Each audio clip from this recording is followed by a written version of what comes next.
කැමති කොයි වගේ කෙනෙකුටද? අවංක, උගත්, සල්ලි ස්ථාවර, සල්ලි.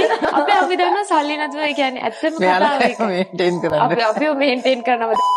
දැන් ගොඩක් කෙල්ලෝ හිතාගෙන ඉන්නේ අපි මේ මහන්සි වෙලා සල්ලි හම්බ කරන්නේ යාළුව මේන්ටේන් කරන්න කියලා. හරි. එහෙම වෙලා ඉපදෙනවා. ඊට පස්සේ TikTok කරනවා මොන හරි ඇඟේ පාට් එක යූස් කරලා. ඊට පස්සේ පොඩ්ඩක් ෆේමස් වෙනවා. ඊට පස්සේ YouTube channel එකකට ගිහිල්ලා ගොන් කතාවක් කියනවා. ඊට ඒකට ගිහිල්ලා ඊට පස්සේ ඉන්නේ පොඩ්ඩක් හිට් වුණා කියලා හිතලා ආයි සමාජයෙන් පොඩ්ඩක් කොන් වෙලා ආයි බහැලා යනවා. කිමි දැල්ලක් වගේ තමයි පොඩ්ඩක්පත් වෙලා නිවිලා යනවා. ඇත්තටම අපි මේ හම්බ කරන්නේ කෙල්ලෙක් මේන්ටේන් කරන්නද? මම රකින්නේ මල්ලි මගේ බේසික් තියරි එක තමයි self satisfaction කියන්නේ. මම ගොඩක් වෙලාවට මාව සතුටු කරනවා. ඒ කියන්නේ මම කැමති දේවල් කරනවා. මං සල්ලි හම්බ කරලා. ඒතර ඔයා මේන්ටේන් කරන්නේ නැද්ද කාවත්? මගේ බයික් එක.